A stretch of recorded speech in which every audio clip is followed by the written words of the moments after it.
Hi, welcome to happy life. December மந்த்துக்கான money saving தான் இந்த வீடியோவில் பார்க்க போகிறோம். அண்ட் நெக்ஸ்ட் இயர் 2026க்கான பிளானிங்கும் பார்க்கலாம். ஏன் மற்ற மந்த்தை விட டிசம்பர் மந்த் வந்து நம்ம நல்லா பிளான் பண்ணணும் அப்படின்னா, இப்போ நீங்கள் பண்ணக்கூடிய பிளான் தான் நெக்ஸ்ட் மந்த்லேருந்து நீங்கள் எக்ஸிக்யூட் பண்ண முடியும். இந்த மந்தில் தான் நிறைய ஃபெஸ்டிவல்ஸ் இந்த மாதிரி வரும், ட்ரிப் போவாங்க இயர் எண்ட் நிறைய பேர். அதனால எக்ஸ்பென்சஸ் வந்து அதிகமாக ஆகலாம். நிறைய ஷாப்பிங் ஆப்ஸ்லேயும் ஸ்டோர்லேயும் பார்த்திங்கன்னா நமக்கு 50% ஆஃபர், 70% ஆஃபர் அந்த மாதிரி கிடைக்கும். நிறைய ஆஃபர்ஸ் இருக்கும்போது நிறைய அட்வர்டைஸ்மெண்ட் வரும். அதை பார்த்து நம்ம நிறைய வந்து பர்ச்சேஸ் பண்ணுவோம். இந்த மாதமே நம்ம நிறைய வந்து எக்ஸ்பென்சஸ்லாம் வந்து நமக்கு அதிகமாக ஆகும் பொழுது ஜான்வரி ஸ்டார்ட் பண்ணும்போதே ஒரு ஃபினான்ஷியல் பேர்டனோடவே நம்ம வந்து ஸ்டார்ட் பண்ணுவோம். ஸோ இந்த மந்த் வந்து எவ்வளோக்கு நம்மளால் மேக்ஸிமம் சேவ் பண்ண முடியுமோ அந்த அமௌண்ட்டை சேவ் பண்ணிவிட்டு நெக்ஸ்ட் மந்த்துக்கு போகும்போது இயரோட ஸ்டார்டிங்கில் நம்ம ஃப்ரெஷ்ஷாக ஸ்டார்ட் பண்ணலாம். எந்த பேர்டனும் இல்லாமல் நம்மளோட ஃபினான்ஸை வந்து நம்ம நல்லா பிளான் பண்ண முடியும். எப்போவுமே இயர் எண்ட் பார்த்திங்க அப்படின்னா நம்ம வந்து இப்போது மொத்தமாக ஸ்கூலுக்கு எவ்வளோ ஃபீஸ் பே பண்ணியிருக்கோம், மொபைலுக்கு எவ்வளோ பண்ணியிருக்கோம், ஹோமுக்கு ரெண்ட் எவ்வளோ பண்ணியிருக்கோம், லோன் எவ்வளோ பே பண்ணியிருக்கோம், இன்னும் நமக்கு லோன் எவ்வளோ ரிமைனிங் இருக்குது, இது எல்லாமே நம்ம பார்த்துட்டு ஒரு டைரியில் வந்து நம்ம நீட்டாக நோட் பண்ணணும். இந்த மந்த்து 2025ல் நம்ம சேவிங்ஸ்னு என்னென்ன பண்ணியிருக்கோம், கோல்டில் ஏதாவது பண்ணியிருக்கோமா, இல்லை போஸ்ட் ஆஃபீஸில் ஏதாவது பண்ணியிருக்கோமா, இல்லை ஃபிசிக்கல் கோல்டாவோ சில்வராவோ சேவ் பண்ணியிருக்கோமா, அதெல்லாம் வந்து நீங்கள் எழுதுங்க. லாஸ்ட்டாக 2025ல் வந்து நீங்கள் நியூ இயர் அப்போ பிளான் பண்ணியிருப்பீங்கல்ல, அதில் ஓரளவுக்கு வந்து 60 to 70% நீங்கள் அச்சீவ் பண்ணாலே கண்டிப்பாக வந்து அது பெரிய விஷயம்தான். ஏன்னா எல்லாத்தோட ரேட்டுமே இப்போ ரொம்ப இன்க்ரீஸ் ஆகிருக்கு. ஓரளவு உங்களோட 2025 கோலை நீங்கள் அச்சீவ் பண்ணியிருக்கீங்களா அப்படின்றத நீங்கள் நோட்டில் எழுதி பாருங்கள். அது கண்டிப்பாக வந்து உங்களுக்கு ஒரு மோட்டிவேஷனாக இருக்கும். இந்த நீங்கள் டார்கெட் பண்ணது என்ன, நீங்கள் என்னென்ன பண்ணியிருக்கீங்க சேவிங்ஸ் அப்படின்னு போடுங்க. நெக்ஸ்ட் டைரியில் வந்து பார்த்தீங்கன்னா எக்ஸ்பென்ஸ் வந்து உங்களுக்கு எவ்வளோ ஆகிருக்கு, ஸ்கூல் ஃபீஸ்க்காக எவ்வளோ ஸ்பெண்ட் பண்ணியிருக்கீங்க, வீட்டோட மந்த்லி எக்ஸ்பென்சஸ்க்காக எவ்வளோ உங்களுக்கு ஆகிருக்கு, லாஸ்ட் இயரை விட இந்த இயர் வந்து நமக்கு எவ்வளோ எக்ஸ்பென்ஸ் வந்து அதிகமாக இருக்குது, அந்த மாதிரி விஷயங்கள் எல்லாமே நீங்கள் வந்து நோட் பண்ணணும். இப்போது ஒரு லாங் டேர்ம் சேவிங்ஸ்லாம் போட்டிருக்கீங்கன்னா எவ்வளோ இயர்ஸ் வந்து உங்களுக்கு கம்ப்ளீட் ஆகிருக்கு, இன்னும் ரிமைனிங் நீங்கள் எவ்வளோ இயர் பே பண்ணணும், அந்த மாதிரி விஷயங்கள் எல்லாமே நீங்கள் டைரியில் வந்து நீட்டாக எழுதுங்க. எழுதும் பொழுது 2026ல் வந்து நம்ம இன்னும் ஏதாவது எக்ஸ்ட்ரா பண்ணலாமா, இதில் ஏதாவது கம்மி பண்ணணுமா, இன்னும் இல்லை நம்ம சேவிங்ஸை வந்து வேறு விதத்தில் வந்து சேவ் பண்ணலாமா, இன்வெஸ்ட்மெண்ட்க்கு ஏதாவது பண்ணலாமா அப்படின்ற எல்லாமே நீங்கள் எழுதும் பொழுது கண்டிப்பாக வந்து உங்களுக்கு ஒரு கிளியரான இருக்கும். கேட்டகரி வந்து பார்த்திங்கன்னா எசென்ஷியல், நான் எசென்ஷியல்னு 2 இருக்கும். எசென்ஷியலுக்காக நீங்கள் எவ்வளோ அமௌண்ட் ஸ்பெண்ட் பண்ணீங்க, நான் எசென்ஷியலுக்காக எவ்வளோ ஸ்பெண்ட் பண்ணீங்க அப்படின்றத வந்து நீங்கள் கிளியராக வந்து நோட் பண்ணி வைங்க. அதில் நான் எசென்ஷியல் இருந்து பார்த்திங்கன்னா உங்களுக்கு என்டர்டெயின்மெண்ட்காக நீங்கள் செலவு பண்ணுறது, ட்ரெஸ் பர்ச்சேஸ் பண்ணுறது, வெளியில் போகிறது, இதெல்லாம் வந்து நான் எசென்ஷியலில் வரும். அதை நீங்கள் நோட் பண்ணி பாருங்கள். நெக்ஸ்ட் வந்து சேவிங் கோல், 2026க்கான சேவிங் கோல் வந்து கண்டிப்பாக நீங்கள் நோட் பண்ணி வைக்கணும். இப்போ 2025க்கு முடிச்சுட்டு எவ்வளோ நீங்கள் அச்சீவ் பண்ணியிருக்கீங்க அப்படின்றத கண்டிப்பாக வந்து திக் பண்ணுங்கள் 2026ல். பட் இது வந்து நம்ம நிறைய எழுதாமல் என்ன நம்மளால் முடியும் அப்படின்றத வந்து கண்டிப்பாக நீங்கள் வந்து நோட் பண்ணி வைக்கணும்.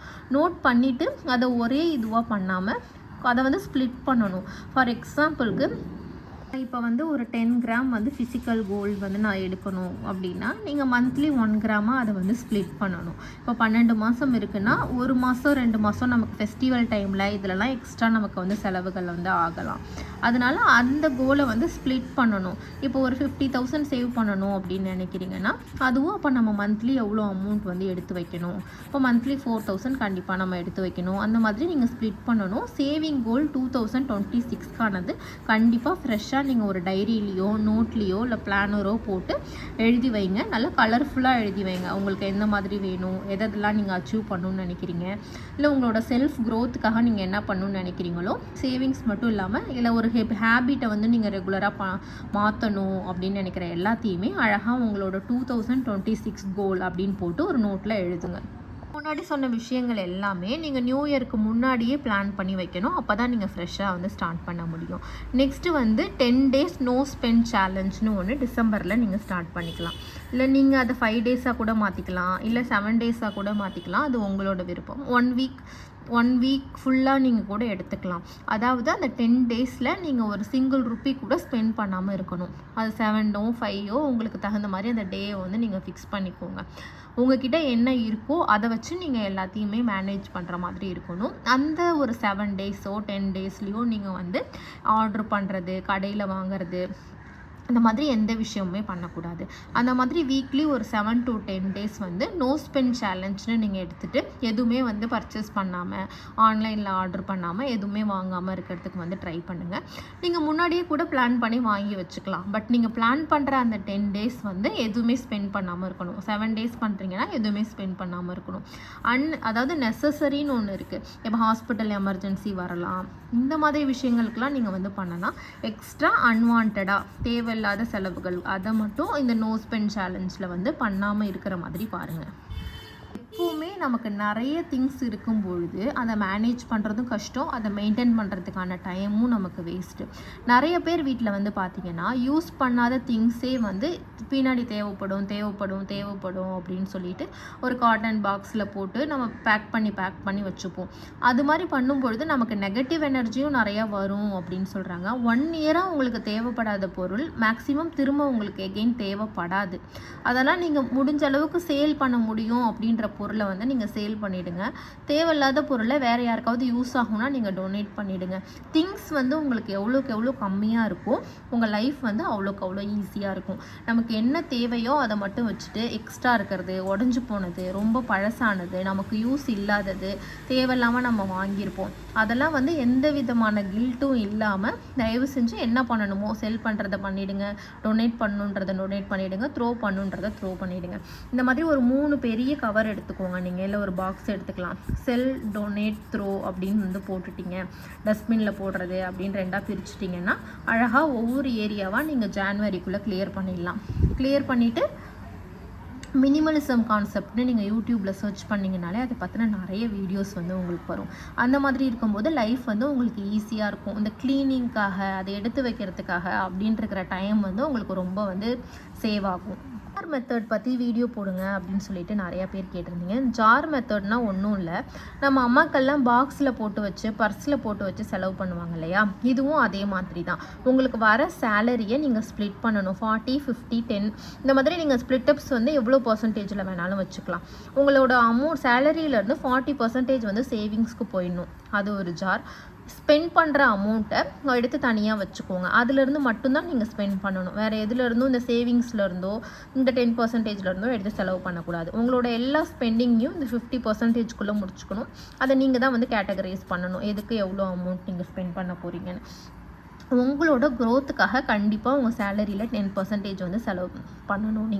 அதுனா நீங்கள் ஒர்க் பண்ணுற ரிலேட்டடாக உங்கள் ஸ்கில்லை டெவலப் பண்ணிக்கிறதுக்கோ, உங்களுக்கு வந்து ஹாபிக்காக ஏதாவது நீங்கள் விளையாடுறீங்க அந்த மாதிரி விஷயத்துக்கோ, உங்களுக்கு பிடிச்ச விஷயங்களுக்காக, இல்லை நீங்கள் ஜிம்முக்கு போகலாம், ஒரு பேட்மிண்டன், ஏதாவது ஒரு கேம்ஸில் உங்களுக்கு இன்ட்ரெஸ்ட்டாக இருக்கலாம், இல்லை வேறு ஏதாவது புது டெக்னாலஜி கற்றுக்கிறதா இருக்கலாம், இல்லை உங்களுக்கான புக் பர்ச்சேஸ் பண்ணுறதா இருக்கலாம். அந்த மாதிரி உங்களோட செல்ஃப் க்ரோத்துக்கும் உங்கள் ஃபேமிலி மெம்பர்ஸோட க்ரோத்துக்கும் ஒரு 10% வந்து நீங்கள் ஸ்பெண்ட் பண்ணணும். சேவிங்ஸில் வந்து நீங்களே ஸ்ப்ளிட் பண்ணிக்கலாம். ஃபர்ஸ்ட் வந்து நான் ரெக்கரிங் டெபாசிட் போடலாம், நெக்ஸ்ட் வந்து இன்சூரன்ஸ் நீங்கள் போடுறதா இருக்கலாம், நெக்ஸ்ட் வந்து கோல்டு சேவ் பண்ணுறதா இருக்கலாம், எமர்ஜென்சி ஃபண்டுக்குன்னு அமௌண்ட் எடுத்து வைக்கிறதா இருக்கலாம். இது எல்லாமே சேவிங்ஸ் கேட்டகரிக்குள்ளே வந்துடும். 3ஆக பிரிச்சுட்டு அதுக்குள்ளே நீங்கள் எதுக்கு எவ்வளோ செலவு பண்ணணும் அப்படிங்கிறது உங்களோட ப்ரியாரிட்டிக்கு தகுந்த மாதிரி நீங்கள் சேஞ்ச் பண்ணிக்கலாம். டிசம்பர் பிளானிங்லேயே நான் முன்னாடியே உங்களுக்கு சொல்லிட்டேன், 2026க்கான 5 கோல்ஸ் வந்து நீங்கள் கண்டிப்பாக செட் பண்ணணும்.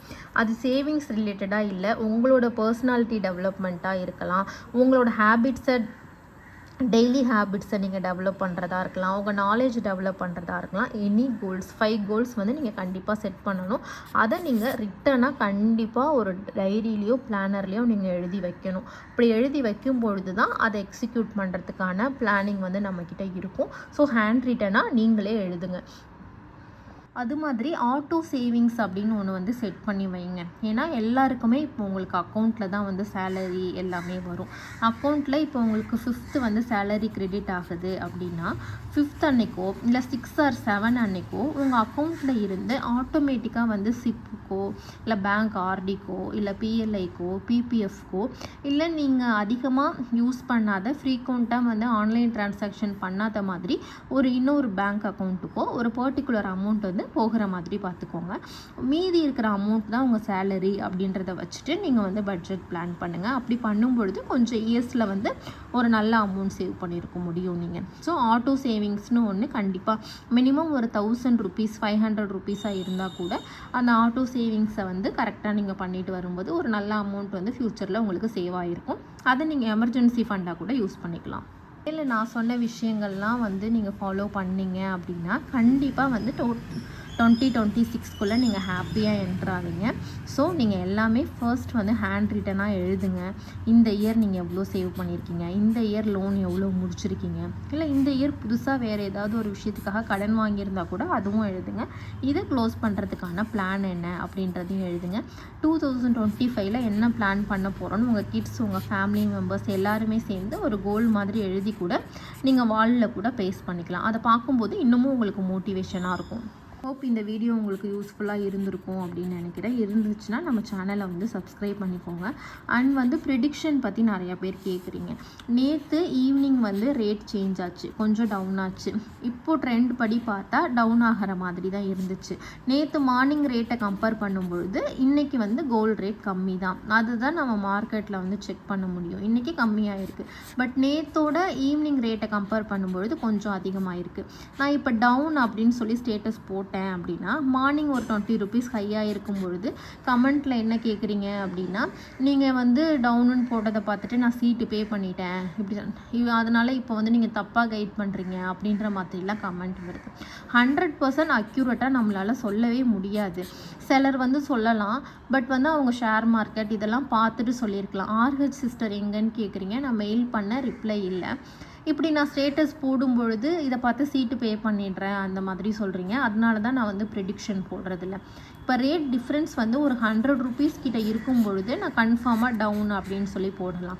ப்ளஸ் ஆர் -20 இருக்கும்போது வித்தின் ஒரு 1 minute 2 minute பார்த்தீங்கன்னா அந்த ட்ரெண்ட் வந்து அப்படியே சேஞ்ச் ஆகுது.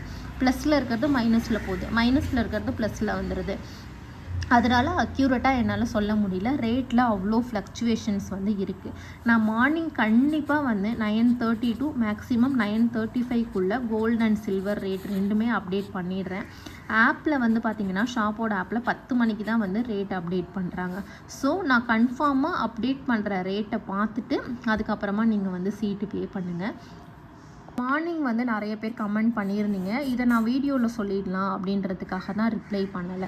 பெரிய டிஃப்ரென்ஸ் இருக்கும் பொழுது கண்டிப்பாக நான் ஸ்டேட்டஸ் போட்டுருவேன், இன்க்ரீஸாக டிக்ரீஸான்னு சொல்லிட்டு. பட் மைனூட்டான டிஃப்ரென்ஸ் இருக்கும் பொழுது என்னால் போட முடியல. அது மாறுது அப்படிங்கும் பொழுது நான் மார்னிங் இப்போ நைட் வந்து நான் டவுன் அப்படின்னு சொல்லி ஸ்டேட்டஸ் போட்டுட்டு மார்னிங் வந்து அப்பில் இருக்கும்போது அப்னு போட்டால் நைட்டு அப்படி சொன்னீங்க மார்னிங் எப்படி சொன்னீங்க அப்படின்னு ஒரு கொஷின் வந்து வருது. அதனால தான் நான் போடுறதில்ல. நான் நினச்சா அந்த போஸ்ட்டை டெலீட் பண்ணிவிட்டு கூட புதுசாக ஒரு போஸ்ட் போடலாம்.